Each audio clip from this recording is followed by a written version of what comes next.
Right, hey guys, how are we doing? Back another video from Totally Not Mark. So I haven't quite finished Berserk, so I'm not quite ready to check out his final review. Nearly there.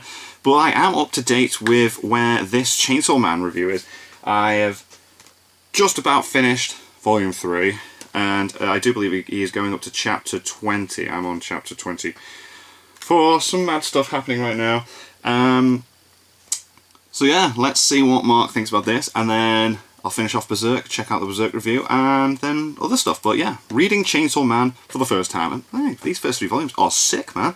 This month I am reading every single chapter of Chainsaw Man. Cool. There's not a lot of it, is there? Thousands of requests to cover different anime, and it's always difficult to choose, and it's rarely ever a manga. I mean, it stands to reason. Oh yeah, everyone's dead excited for the anime, man. Japanese stories until their anime gets released. Well, but Chainsaw Man is very different. There has been so much hype surrounding this story. Yep. I don't remember anyone talking when that trailer about dropped, wow, this much prior to its anime adaptation. So it makes me wonder: are we in the presence of the next big thing? It's so funny as well. Are we dealing with a flash-in-the-pan fad that will soon fizzle out? Nah, I think it's gonna do well, man. I don't know anything about this series prior to jumping in, and so without further ado, I present to you all my blind reactions and review for the crazy, wild, and roaring success story that is. Yeah, I can't wait to see the fights, man. Can't wait to see the fights. Boobs indeed.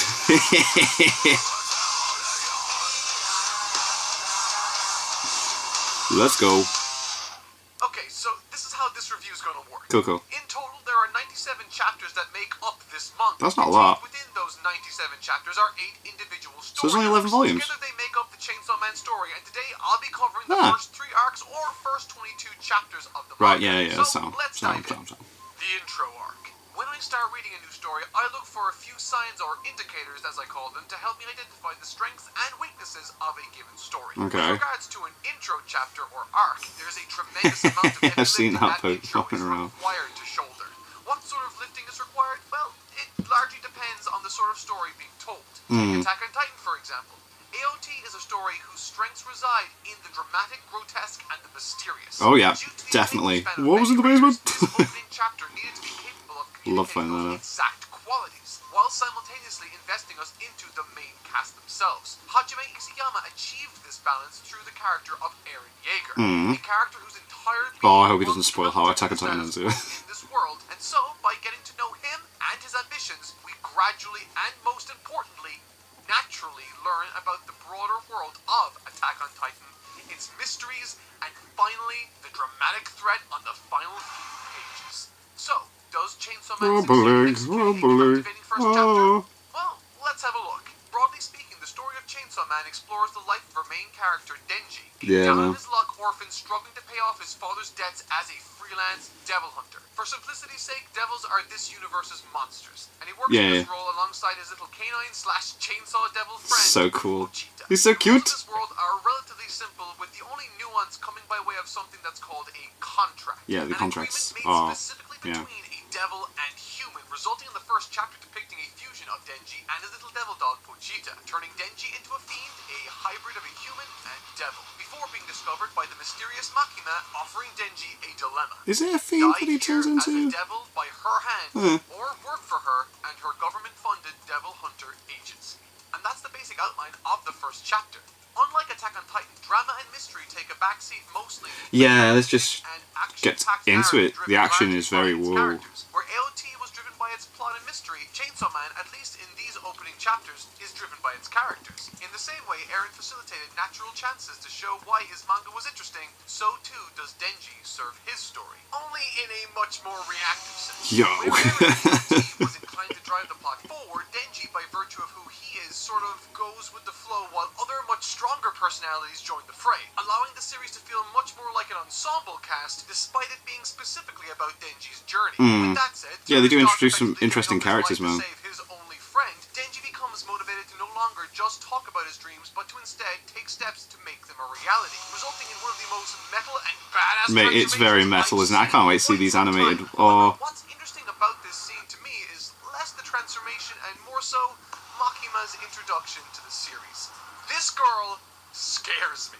She's an oddly calm presence in what is quite there's something weird going on with her, isn't there? Monsters. Introduced at the very end of the first chapter literally melting through Denji's more assertive side all the way through to the vulnerable core of his character. She appears comforting and exactly what Denji thinks he wants. However, in reality, she's offering him an ultimatum. One that if he chooses incorrectly could result in his death here and now as a devil. This coupled with the shadows enshrouding her character, the authority she speaks with, stuff going on in the background as well. Like I've just read a couple of chapters after the, and I'm just like, what's going on? Interesting character to say the least. The likes of which are made to make both us and indeed Denji feel smaller than and subservient too. But that's just the first chapter. The first arc or first set of chapters are largely centered around introducing us to the key recurring characters in the devil hunting agency Denji's joined. Yeah, I like this. It's like, let's show everyone that's going to be key players and who are going to help the protagonist out now. Agency tasked to take down devils for society and is on this weird power kick with Denji I will almost definitely touch on later. Next is Aki Hayakawa, Denji's handler, or should I say colleague.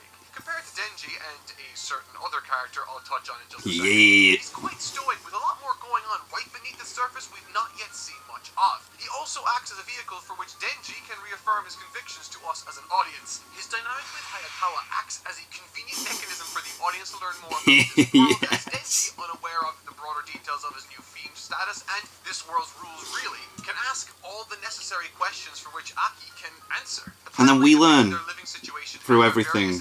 From like him not knowing anything, him asking, we learn with him. Reaction panels and full-blown clean layouts serving the purpose crotch shot like few I've ever seen. And that's another thing. Where Dragon Ball and One Piece got a giggle out of me here and there, Chainsaw Man had me literally. Yeah, I'm laughing a lot. Like what? Reading Chainsaw Man. Never happens. However, I think this opening section. The kiss. Oh. Was its choice to have this line in chapter 3. Where Denji recognizes that his life isn't going to be worth much if he's already achieved his goal of getting off the streets and eating relatively well. He sees people like Hayakawa driven by retribution, Makima driven by... Makima.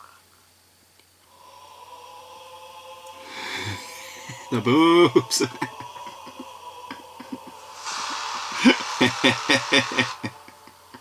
This is Denji's new goal, my friends, and this is where a new character called Power comes screaming into the story. Hell yeah, she does.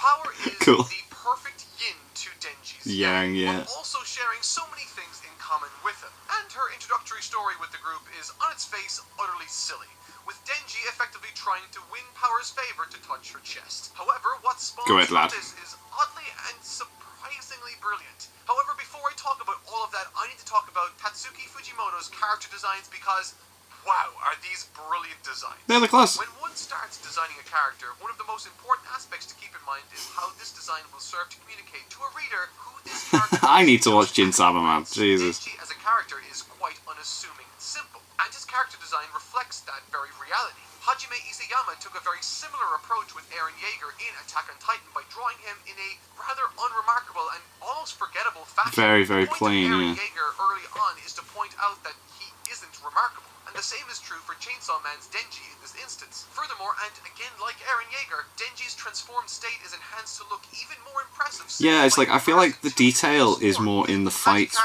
than oh, mate. Ah, there we go. But when you look at Magikarp next to it, suddenly it looks all the more monstrous. Yes. And where Eren in Attack on Titan enhances his Titan form's intimidation factor, one could say that Chainsaw Man utilizes and leans into this very visual trick a lot more effectively. Brandishing a weak and shrinking posture, wearing a large amount of white with rounded, almost quivering shapes and lines used to convey his soft, nervous human side, Denji's physical form stands in stark contrast with the violent... Yes, it is. Everything just looks so vicious as soon as he transforms, doesn't it? It's like, whoa. In every sense of the word, this design is one built on the back of contrasts. Contrasts that communicate a distinct shift in how this character... There's so much detail and everything in it. It's like, whether it be exaggerated instances like those in which he fully transforms, or even the crooked smiles he shares when something more is on his mind. Denji looks like a regular, almost forgettable-looking person in the world when nothing is driving him. However, when something does, or he's motivated in a particular direction, he starts to reveal a set of sharp and potentially dangerous teeth. Perhaps that right beneath this unassuming facade lies the power of a true devil. But that's just Denji. Someone like Hayakawa, on the other hand, is almost the exact opposite and seems to be wound quite tight. And I think partly this is what makes his dynamic with Denji so interesting. While Denji's outward appearance is consistently messy, Hayakawa always has his hair tied up purposefully, all the while he wears a much look at the opposites there. symbolic of his devotion to the job he has, and perhaps Looking a smart. darker backstory driving him forwards. And finally, let's talk about Power. The character of Power speaks to this philosophy directly. The moment we meet Power, she is over the top, loud, and swinging her fist. She's so fun. I love her. Big personality with an appearance Was all third. that very aspect of her character through Denji ate it. clothes and devil traits being much more obvious on her than on Denji's character design. Whether it be her disheveled hair, half tucked in shirt, jagged teeth, horns, or her eyes bearing a striking resemblance to that of a crosshairs on a gun. Power comes across as a boisterous, mischievous, and active character to team up with our less driven and thus far comparatively passive main character in Denji, creating this wonderful kinetic push and pull dynamic, which leads us nicely into the second and really the first major arc Here we of this go. story, The Bad Devil. The Bad Devil. This is the arc where we finally begin to get a handle. I did a live stream a few months ago, like, reading Volume 1. Chainsaw Man did a really funny voice for that monster. Of this arc might lead you to believe it's a simple, noble quest a young man goes on to earn Power's favor. It is, in fact, a story about complicated themes of manipulation, trust, and other things. In interviews, Fujimoto has revealed that a main inspiration behind the character of Power came by way of South Park's Eric Cartman. No, and you what? can absolutely see that in her introductory I mean, yeah, I can see that, but that's so weird. Most importantly, active, making her a terrific addition to Denji's already reactive personality. That's sick. Creating moments for him to react to, and indeed for us to learn more about the story. In Chapter 5, following Power's introduction and subsequent professional mistake, both her and Denji begin to argue as Makima cuts them off. Immediately, Power stops shouting and listens. Makima says, "Good girl, Power. I want to see big things from you." And with that very line's completion, Fujimoto brings us in for an uncomfortably intimate close-up on Makima's almost hypnotic eye as she continues. "Do you think you can show me?" Yeah, there's something strange going on with her, and it's like, yeah. I'll show you. This is the only indication that something more is going on Definitely. with Makima, and absolutely put her on my watch list while the rest of this story unfolded. Makima is giving me mixed vibes and signals. On one hand, she seems to be held in really high regard by pretty much everyone, including Aki, who I don't have a reason not to trust yet, but on the other hand, she treats both Denji and Power like dogs. And Yeah, she's just telling them what to do, and like, coercion, once Power learns what Denji wants, she leverages that so she can achieve her ends. Power wants her cat back from this devil holding it hostage, and Denji wants the goods. He wants the goods. I love it. Potentially fulfill, and therein lies the motivation and dynamic for this short arc's hijinks. And boy, does it look Oh, it looks amazing. Concerning artwork, when I read the story of One Piece, I loved it for its depth of lore, character, and at times profound introspection. Its accuracy when dissecting the human condition through a cavalcade of warm and fiendish characters. With Chainsaw Man, I love it almost as much for what amounts to practically the exact opposite reason in this arc.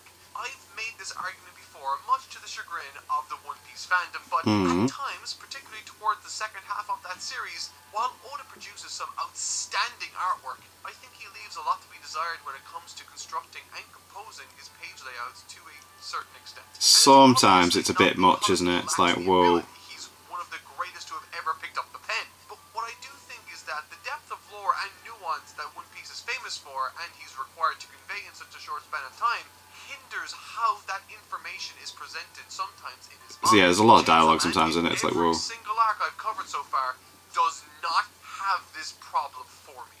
And I think it's down to how, in a sense, simple Fujimoto has decided to keep his plot lines, at least as we Which is understand fair. them right now. How many points of view or groups are we following? Well, I don't know. I mean, I think it's about to kick off into something else going on. Like, what? Looking for her lost cat. There's maybe a second point of view if you want to include Makima's meeting with the sinister board of definitely evil characters. There's, but in yeah, again, reality, some other stuff going on in the background. to follow throughout this arc with the nuance not coming from the multiple converging plot lines, but in fact the overall message of the story and its characters. And thanks to this, Fujimoto is never really in a rush to communicate anything to us. If he wants to show two colleagues sitting in a bus with nothing to talk about, he will.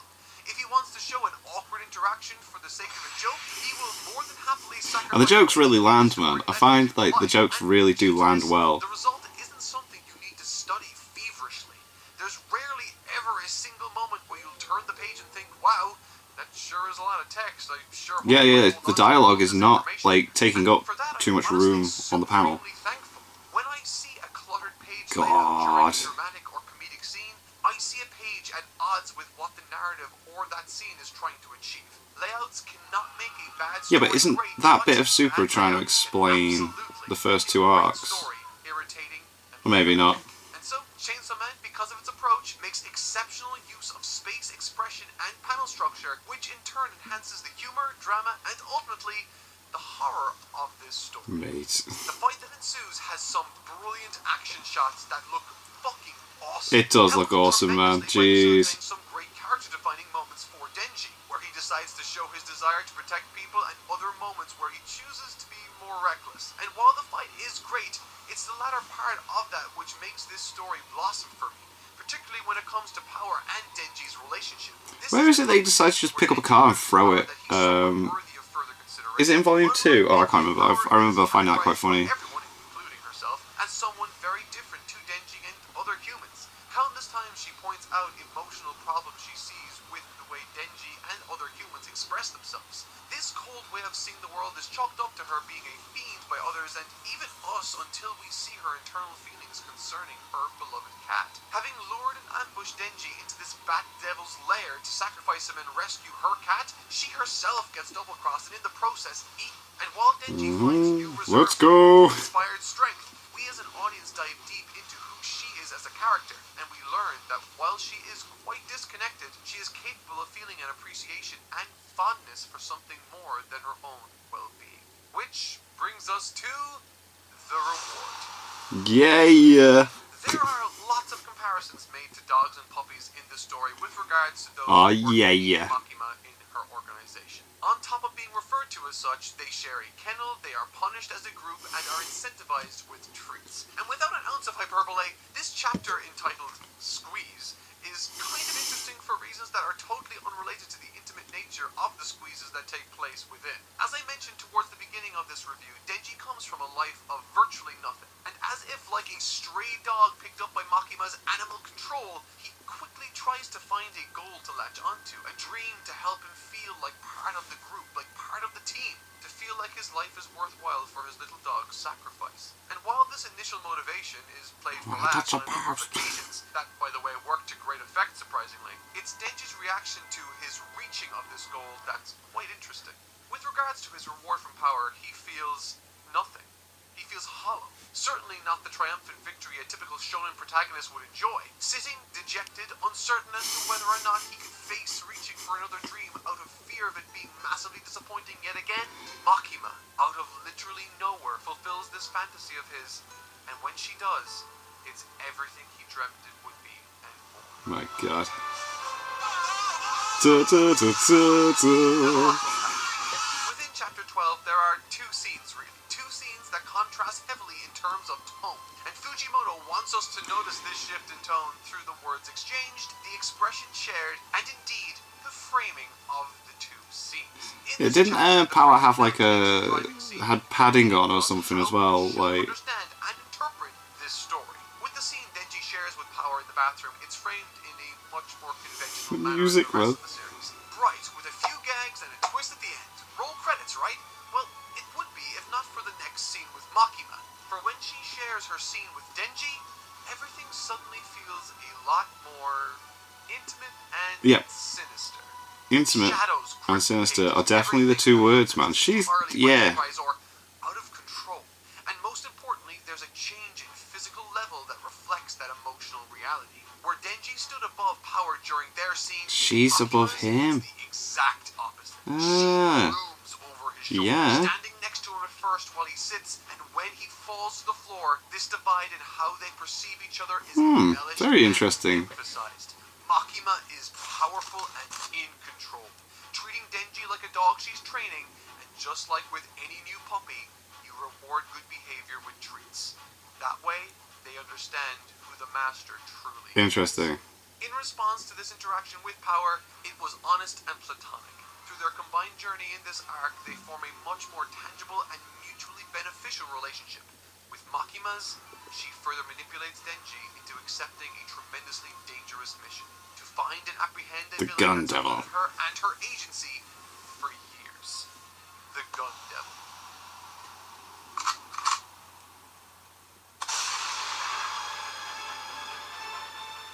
Ladies and gentlemen, this is our main narrative through. Yep, here we go. Yep, I was like, okay. Eternity Devil arc.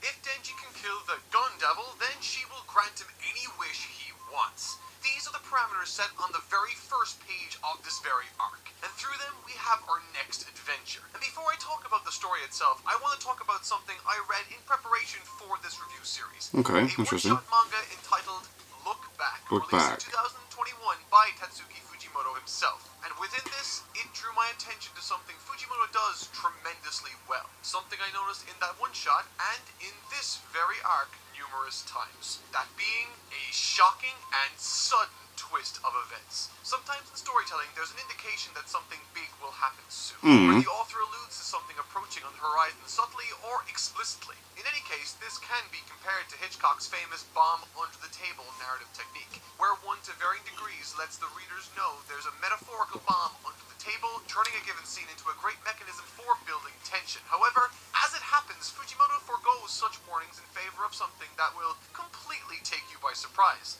In this arc, I mean, yeah, that has show happened. the It's just flashback of like... the family. It's filled with enough detail and its very own narrative to allow it to stand on its own 2 feet. We follow the story. I don't know why I know... The bit with the then guns... we're reminded that this was a story detailing the Gun Devil's origin, impressing unto us in a much more visceral fashion just how sudden and devastating this disaster was. And I think what I love about this technique is that it's so versatile. Fujimoto uses this very technique in Look Back to create a powerful sense of loss and emotional outburst. Right here in this arc, he uses it to impress upon us the severity of the occasion, and later in the story, he'll use it again to change the entire narrative. However, before we dive into this story properly, an interesting wrinkle this story has added to its combat and magic system is that of fear. Fear, collective... Mate, yeah, like, this thing was growing stronger as it was getting scared, because they needed to kill Denji, didn't they? This is why the Sea Cucumber Devil was very weak, and it's why the Gun Devil was so powerful.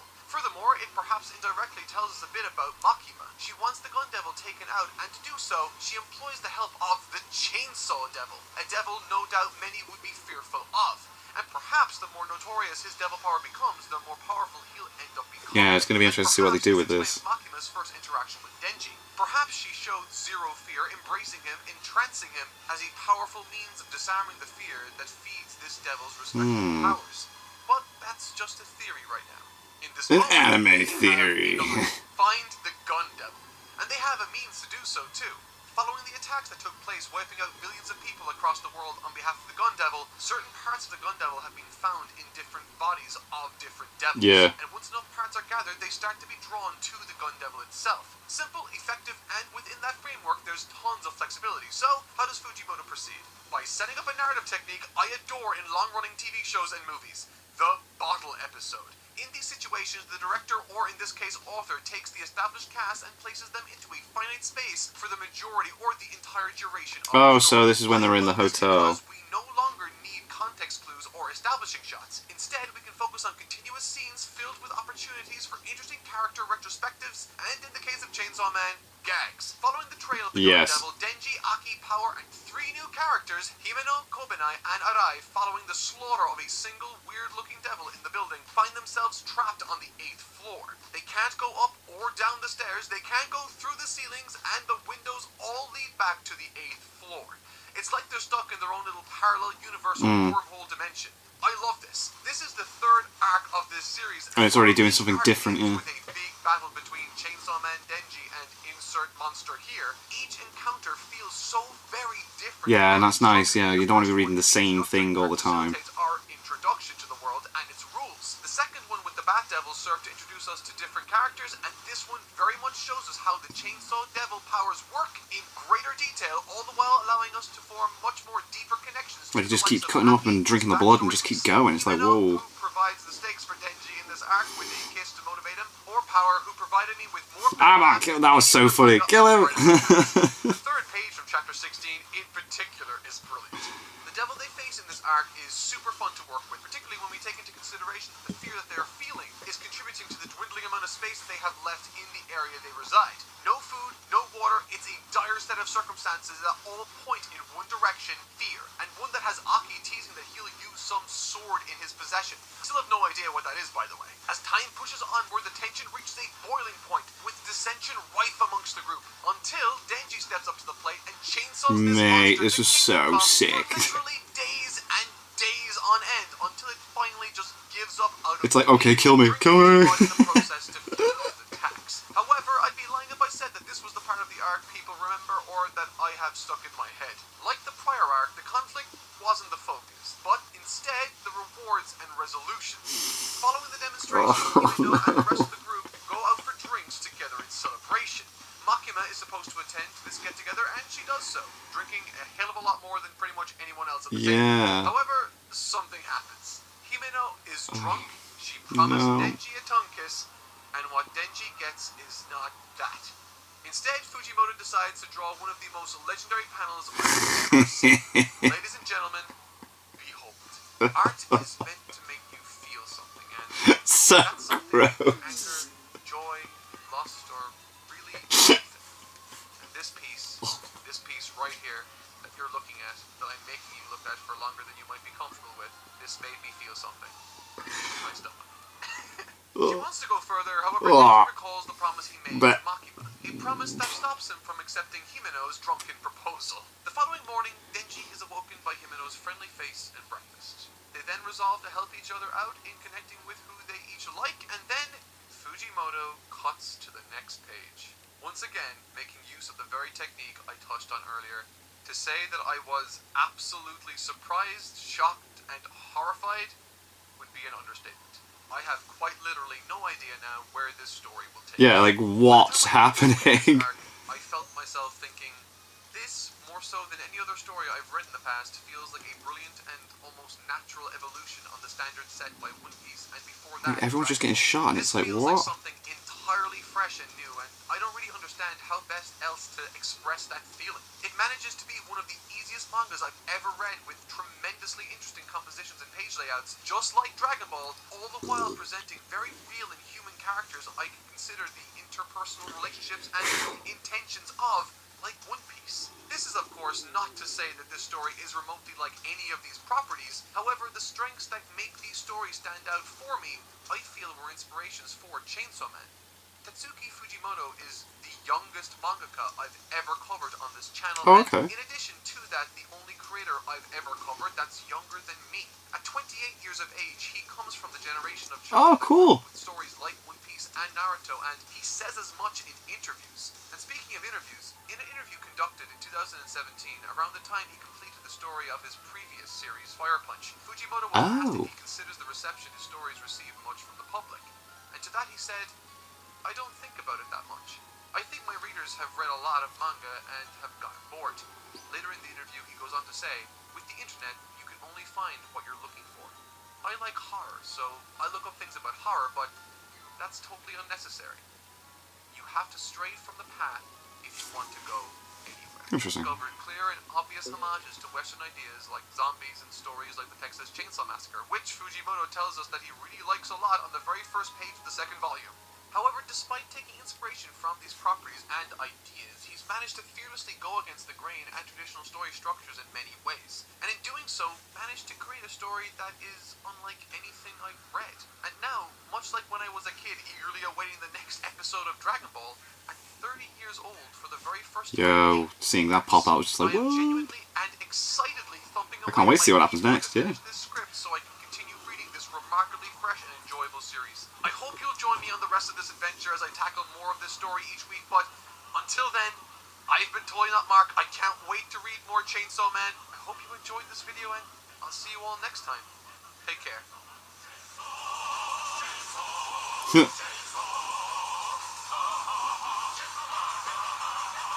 Okay.